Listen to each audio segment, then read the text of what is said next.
What is going on, everybody? BobbyFi, Eric Sheets, Haber. We're going to be talking about this 6-game NBA slate on DraftKings, a bigger slate on FanDuel, but I'm not actually playing on FanDuel because it just goes on forever, it feels like.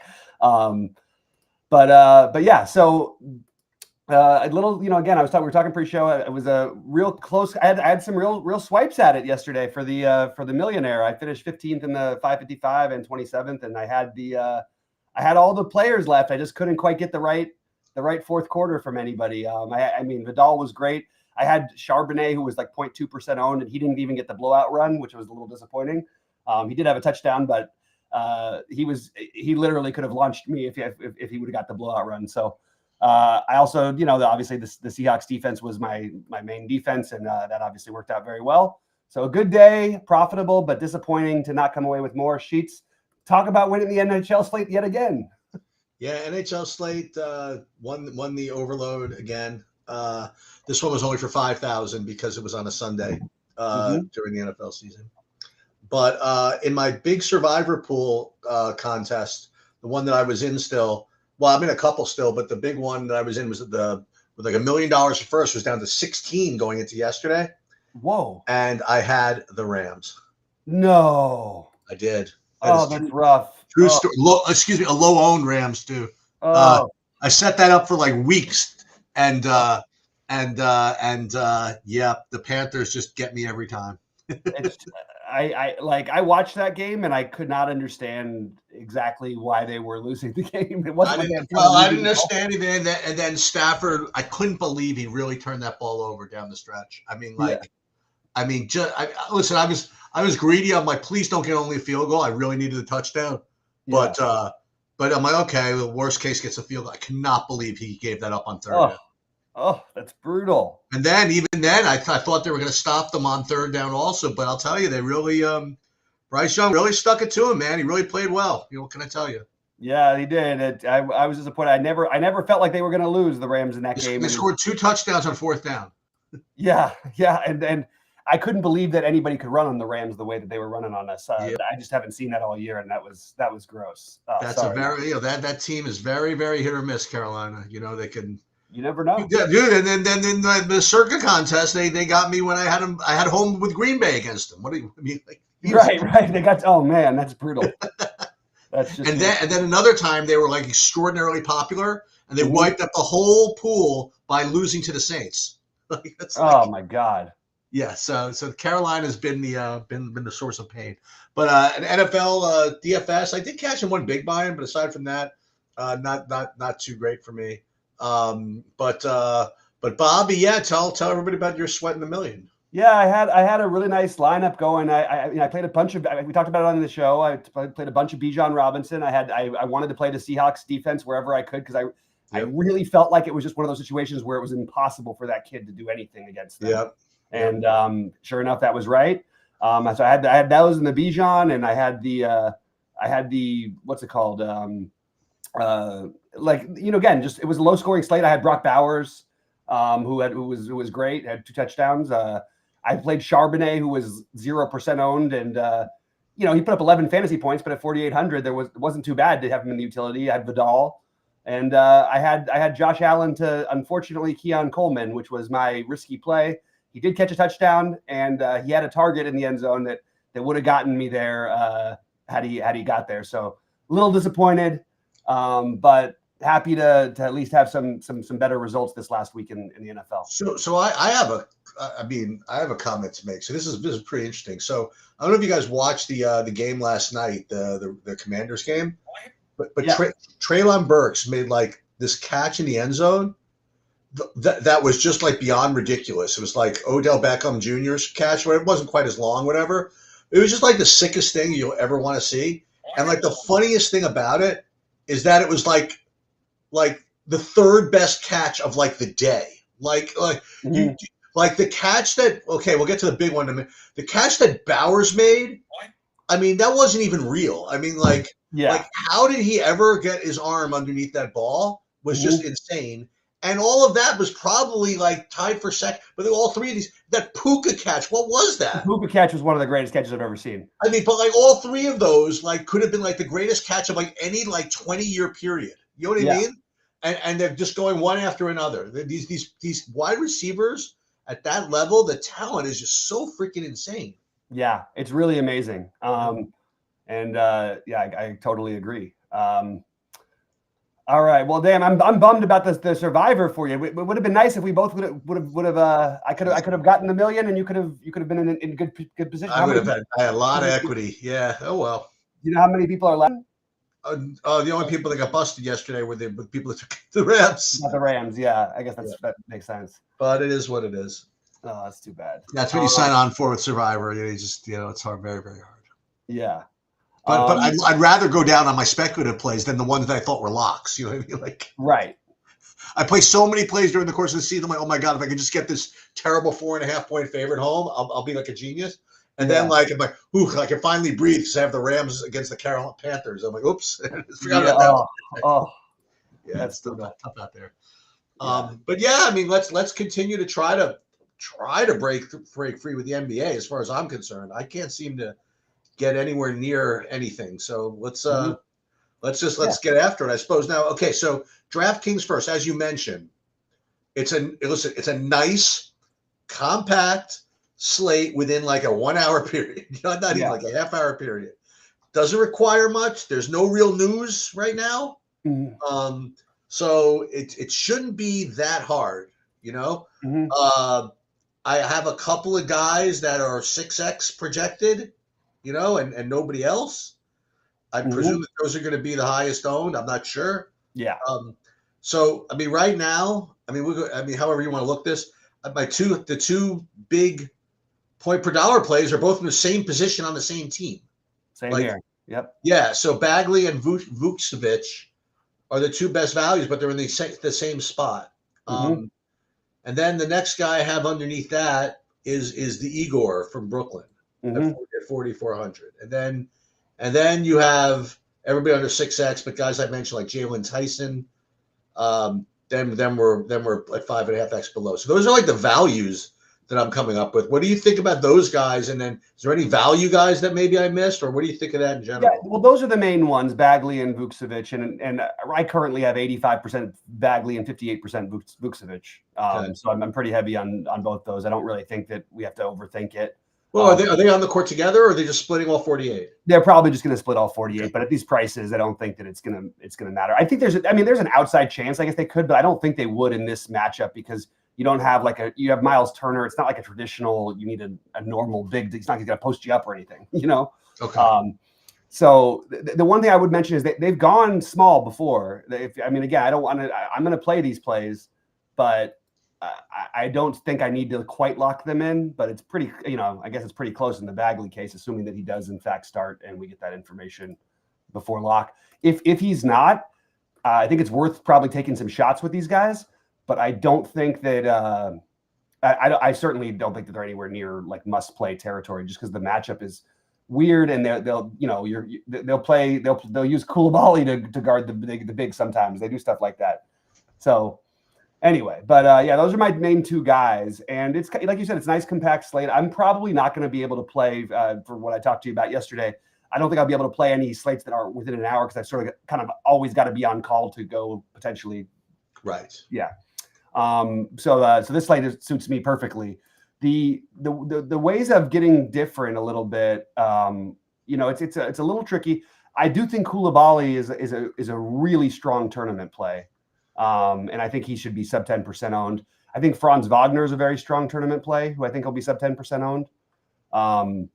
I'm getting more McCollum and more, than I want to. More McCollum and more Chris Middleton. The other one I really like is I'm going to keep just taking shots on Ben Mathurin. You're going to get some range of outcomes stuff, but I think his upside is extremely high. And I like him quite a bit in this matchup if they can stay close with Cleveland, which they're only 4.5 point dogs. So Mathurin is the other one of my slightly different plays. Well, sorry. I'm sorry. Yeah. Oh no, just Gary Harris, who was questionable. They downgraded him to questionable. Now it doesn't matter. We're not playing Gary Harris. I'm trying to think if it would mean any extra minutes for Milwaukee or who would get a few extra minutes. I'm not sure it's necessarily actionable. I don't think we need to do much with it, to be honest. So that's not really important news, but it did just come across. Go ahead, Sheets. Sorry about that. No, that's fine. What about what was I going to say? What about the idea that so I want to talk about Cade just for a minute. Do you think that there? I mean, I think that there's. I don't know what the spread is, but I think that there's a decent amount of blowout risk here. I mean, didn't they just play double overtime yesterday for Detroit? Yeah, I think Atlanta just played double overtime yesterday. Oh yeah, I mean Atlanta's been awesome without Trey though. I don't think that what are they? They're 9.5 point dogs. Yeah, I guess there's some risk, but I'm not letting that part affect me personally all that much. I still really like Jalen Johnson is 10K, but he's put up 70 back-to-back games. And I don't think anyone's going to play him. I know there was double overtime in one of those, but still. Yeah, I feel like Atlanta's getting the low ownership here. And maybe we should get something there. I think it would be Jalen Johnson, but I mean, he's 10K and it's, like you said, we don't have a ton of value. So, but I do kind of like Jalen Johnson for what it's worth. Giannis, I have a minutes projection of like 29.5. Is that what he's been doing nowadays? I've been a little tapped out on basketball throughout the Thanksgiving break. So I haven't seen much, but he hasn't played more than 28 minutes since the 15th of November. I'm not sure I don't know where I stand with that thing. I mean, there's blowout risk in that game, and maybe that's why it does feel a little low to have Giannis that maybe just as a median to be 28 or 29. I haven't heard exactly what's been happening, and I'm still getting to quite a bit of him. So I kind of would like to get some more clarity. Say Saberson's got him at 29 minutes, but still at 57 fantasy points. What did you think of the Igor? It's fine. I don't think it's like an absolute must. I have it 50%, so obviously it's fine. I was trying to find ways around it. I think that your pivots would be like in that game, like Tyrese Martin, who's a little bit cheaper. I think Drake Powell. We've seen that work a couple times. Maybe Zaire Williams, but that's a little bit thinner. But yeah, I'm okay with the Demon thing. I don't feel great about it, but like we said, we have only the centers in the same game as for value. You could just go play Michael Porter Jr. at 10%.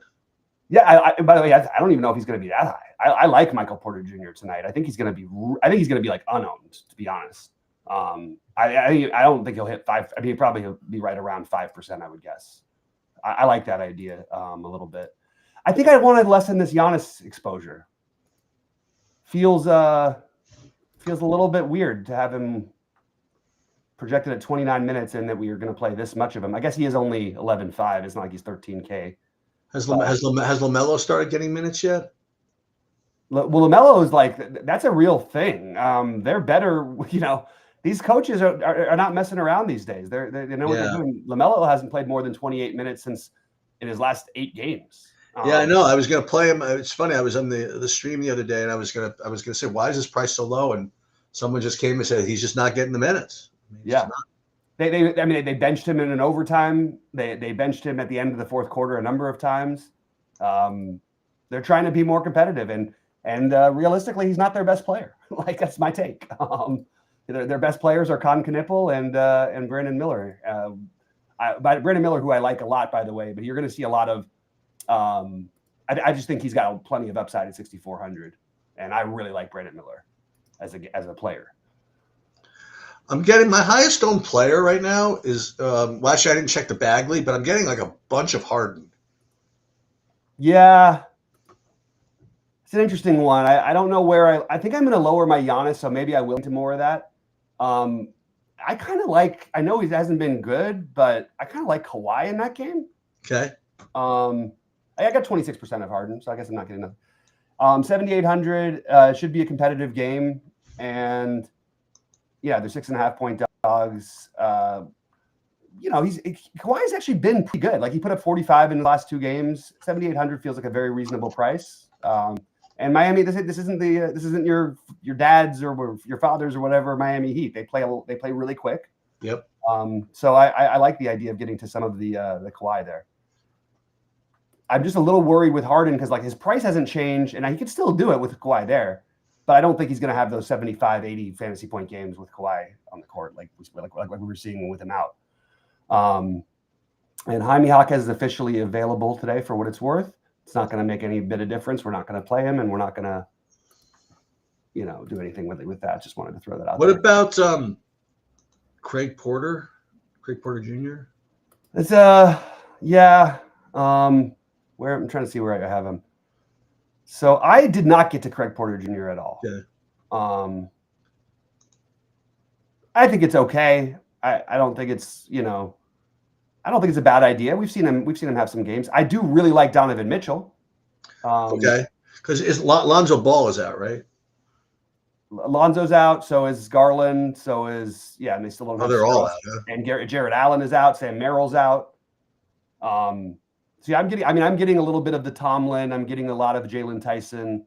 I'm getting a pretty good amount of Mobley. I think the idea for me would be probably prioritizing one of Mobley or Mitchell. I actually like Mitchell a little bit better, but I think that both are good. I love in my big buy-in. I'm probably going to have a Mather and Mitchell lineup. That's probably what I'm going to do.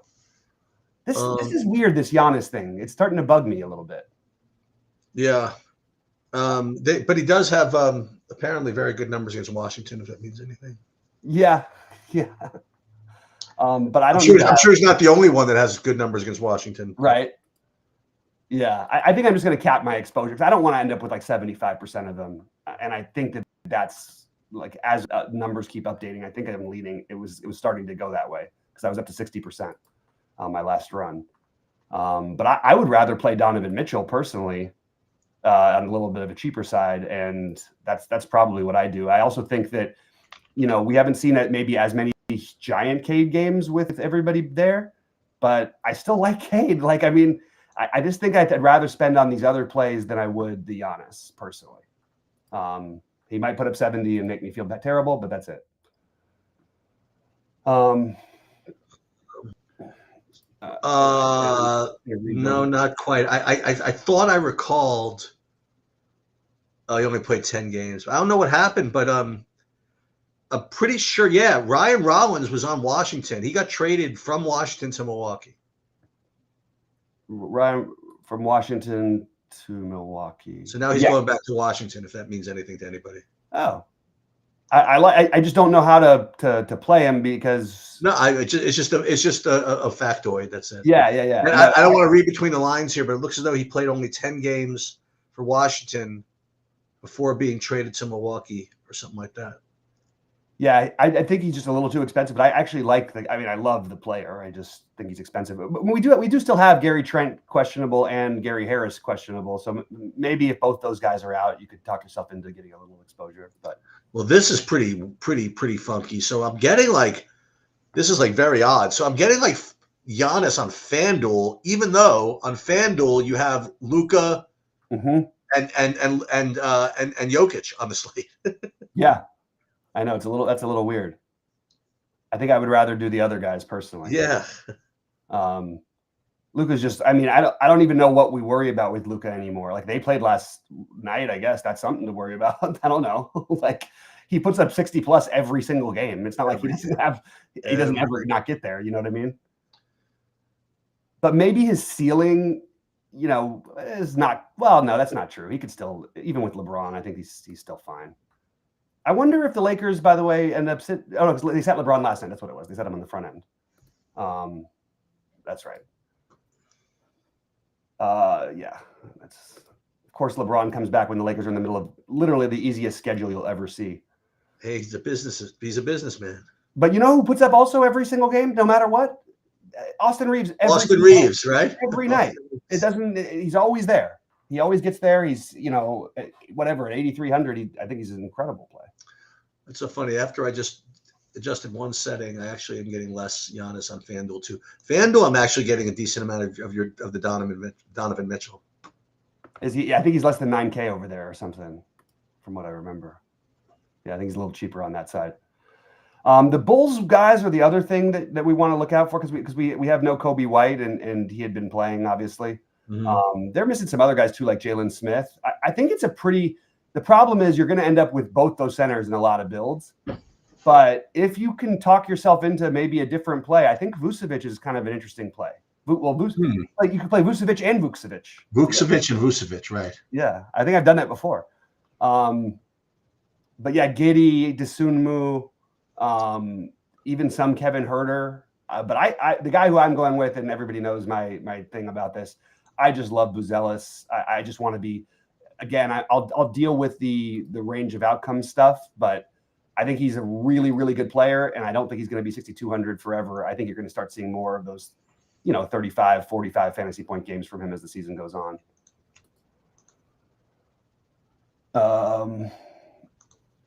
Let's see. And then, what about Jalen Suggs, Sheets? How much of him are you getting to? Should I? He's like 7K, right? But early in the day, like I couldn't not get him. And now, Really? you know what? I still got 57%. Saberson's got him projected a little bit through the roof, I have to say. Okay. They've got him like 2.5 points higher than Goldie, 2 points higher than you. Maybe that's why I'm getting so much. I think I'll drop it a little bit to maybe go closer to where you have them, because I don't think I need that much of them. But remember, you're gonna have to if you do adjust it, you're gonna have to adjust on the late swap too, because that's just the way it is. And I think he's going to be pretty popular for what it's worth. If you want to try and find something different, but to me, the different play in that game is the Franz. I think being overweight Franz is the right thing to do. That's my take. Is Banchero out or no? Yeah, and I think getting to some Bane makes some sense as well. We're really just waiting on starting lineups at this point, huh? And we're going to come back in a few minutes, guys, too, with an NFL show and talk the showdown. We'll probably get out of there so we can end up getting our builds right. We'll have superstar Brandon Cruz on there. Yeah, I know, Mr. the guy who's won more showdowns than Mr. Everything. Yeah, I know they have been watching his minutes. I just something about this Giannis thing. Yeah, I feel like it maybe I'm just not going to do it. Maybe I'll just cap him at like 30% or something like that. Because I don't think I need to be way overweight this play. I really don't. He is too cheap though. All right, so I'm going to rebuild, and I will let everybody know before lock what I'm doing basketball-wise in our Discord. Reminder, we've got great packages and everything available. Guys, check it out. Anything else, Sheets, or should we come back in a few minutes for football? You could stop the stream for a second, so I'll talk to you for a second. Yeah.